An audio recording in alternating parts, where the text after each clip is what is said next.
करवा साजा पोना पापा हो। करवा चढ़ल फूफा बरियतिया जइहे हो। करवा चढ़ल फूफा बरियतिया जइहे हो।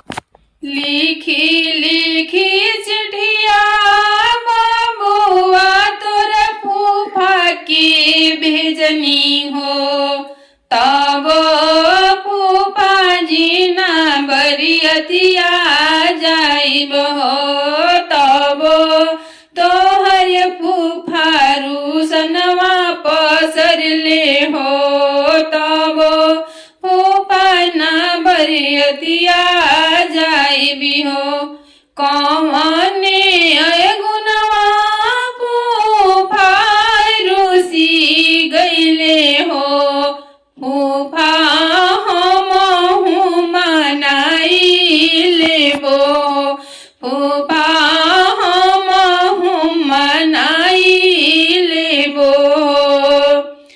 बाइक मरसलवा पापा फूफा के देबो हो। फुआ गले चैनवा देबो हो। फुआ के गला के चैनवा देबो हो। फूफा साहेब बरियतिया जइहे हो। फूफा साहेब बरियतिया जइहे हो। हाथी घोड़ा सजाना बेटा के भैया हो। जीजा साहेब बरियतिया जइहे हो। जीजा साहेब बरियतिया जइहे हो।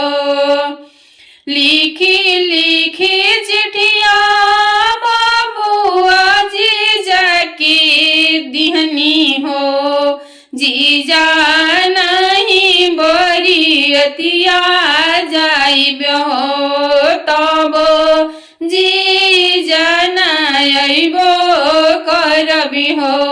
जीजा ना बरियतिया जइहे हो।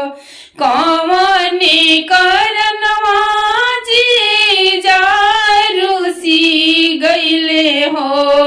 जीजा हमहु मनाई लेबो हो। जीजा की हमहु मनाई लेबो हो।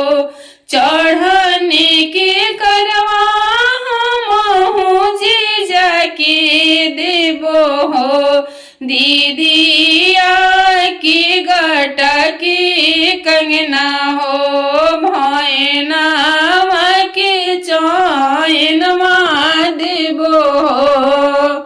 रूसल जीजा मनाई लेबो हो। जीजा साहेब बरियतिया जइहे हो। जीजा साहेब बरियतिया जइहे हो। हाथी घोड़ा सजाना सब भैया लोग हो। भैया लोग बरियतिया जइहे हो। भैया लोग बरियतिया जइहे हो। अतनाया दरवा हमहु बबुआ के कैनी हो। तब बबुआ ना बरियतिया जइहे हो। तब बबुआ ना बरियतिया जइहे हो। बबुआ लोग के देबो माइया सोने के चैन हो। बबुआ लोग मनाई लेबो हो। बबुआ लोग बरियतिया जइहे हो। सब बबुआ बरियतिया जइहे हो।